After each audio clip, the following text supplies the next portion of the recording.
बिहारी लाल की। प्रेम से बोलिए। कल की कथा में आप लोगों ने श्रवण किया, भगवान की बड़ी सुंदर कथा मिश्रा परिवार के यहाँ चल रही है और हम आप सभी लोग ज्ञान रूपी गंगा में गोता लगा। कल की कथा में आप लोगों ने श्रवण किया, ध्रुव जी महाराज 5 वर्ष की अवस्था में ही वन की ओर प्रस्थान कर जाते हैं, कठोर तपस्या करते हैं और 5 महीने में परमात्मा को प्राप्त कर लिया है। ध्रुव जी महाराज के स्वयं भगवान विष्णु आदि देवी का दर्शन करने के लिए आते हैं। आज गोविंद की कृपा हुई, आगे चलते हुए अजामिल जैसे पापी दुराचारी अपने पुत्र का नाम रखा नारायण, और एक बार नारायण नाम उच्चारण करने से संपूर्ण पाप नष्ट हो गए। अजामिल जैसे भयंकर दुष्ट क्रोधी पापी वैश्यागामी यदि प्रभु का नाम लेकर के उद्धार हो सकता है, हम लोग जीवन में जाने अनजाने पाप कर्म करते हैं और क्या श्रीमद् भागवत की कथा श्रवण करें हमारा पाप नष्ट नहीं होगा? क्यों नहीं होगा? क्योंकि ताप और पाप का संहार करती है श्रीमद् भागवत की कथा। ये कोई साधारण ग्रंथ नहीं है, ध्यान देना, बात मत करना कोई भी। ये बड़ा गूढ़ ग्रंथ है और जब तक हम अपने मन को बांधेंगे नहीं, स्थिर नहीं करेंगे, तब तक कथा श्रवण करने में हमारी रुचि नहीं होगी, कथा हमारे समझ में नहीं आएगी। भक्त प्रहलाद खंभे से नरसिंह भगवान को प्रकट कर दिया। आगे चलते हुए समुद्र मंथन हुआ, 14 रत्न प्राप्त हुए।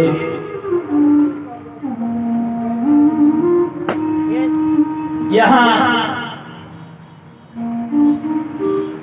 शुक्राचार्य मुनि के द्वारा यज्ञ का आयोजन किया जाता है और यज्ञ के आयोजन के द्वारा विजितासु नाम का रथ निकला और उस रथ पर विराजमान होकर के राजा बलि स्वर्ग में चढ़ाई करते हैं और इंद्रासन को प्राप्त कर लेते हैं। पुनः माता अदिति जो देवताओं की माँ है, कश्यप ऋषि के 13 पत्नियां हैं, दिति, अदिति, दनुजा, काष्ठा, पराष्ठा आदि, लेकिन पिता एक है। देवताओं के भी पिता कश्यप मुनि हैं और दैत्यों के भी पिता कश्यप मुनि हैं, माता अलग अलग है। दिति के गर्भ से दैत्यों का जन्म होता है और अदिति के गर्भ से देवताओं का जन्म हुआ। माता अदिति कश्यप मुनि के पास गई, पयोव्रत का विधान बतलाया कश्यप मुनि ने, और माता अदिति पयोव्रत धारण करती है 12 दिन तक। फाल्गुनस्यामले पक्षे द्वादशाहं पयोव्रतः, फाल्गुन मास शुक्ल पक्ष द्वितीया से लेकर के और द्वादशी तिथि तक दुग्ध पान करके व्रत करते हैं। और आज ठाकुर जी की कृपा से माता अदिति के गर्भ से 52 अंगुल के वामन भगवान का प्रादुर्भाव हुआ। बोलिए वामन भगवान की। कल की कथा में आप लोगों ने वामन भगवान के झांकी का दर्शन किया। वामन भगवान का यज्ञोपवीत संस्कार संपन्न हुआ। जैसे ही 7 घर से भिक्षा मांगने के बाद वामन भगवान अपने गुरु बृहस्पति के पास जाते हैं। गुरु बृहस्पति ने कहा, अरे वामन, यदि तुम हमें भिक्षा देना चाहते हो तो हम देवताओं के राज्य को राजा बलि से वापस ला करके दे दो। आज वामन भगवान उत्तर दिशा में मां नर्मदा के पावन तट पर राजा बलि यज्ञ कर रहे हैं।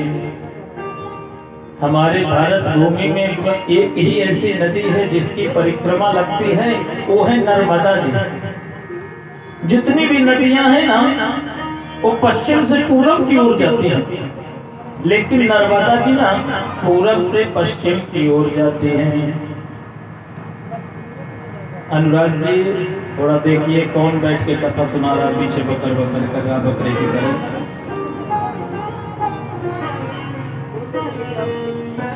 आज वामन भगवान को जैसे ही आदेश मिला गुरु बृहस्पति का, वामन भगवान राजा बलि के द्वार पर जाते हैं। सुंदर स्वागत किया गया है। स्वागतम ते नमस्तुभ्यं ब्रह्मं किं करवाते ब्रह्मर्षि राम तपा साक्षात् मन्ये त्वाद्य वपुर्धरम् मन्ये त्वाद्य वपुर्धरम्। सुंदर स्वागत किया गया। राजा बलि ने पूछा, हे ब्रह्मर्षि, आपकी जो भी इच्छा हो मेरे से मांग लो, क्योंकि जब से मैं देवताओं पर विजय प्राप्त किया ना, मेरे द्वार पर जो भी संत ब्राह्मण आता है मैं उसे खाली हाथ नहीं जाने देता हूँ, मांग लो। वामन भगवान ने कहा मुझे कुछ नहीं चाहिए। राजा बलि ने कहा यदि यदि बटो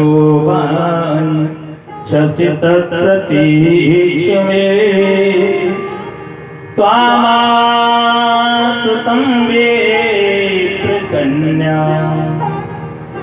मांग लो जो भी चाहिए। वामन भगवान ने कहा अरे भैया बलि, मांगता तो वो है जिसके पास कुछ नहीं होता है, मेरे पास तो सब कुछ है। राजा बलि ने कहा देखो, यदि आपकी इच्छा हो तो मैं आपका विवाह कर लूं। यदि यदि बटुवान छसित प्रतीक्ष में त्वामार्थिनं विप्रसुतानुतर्कयि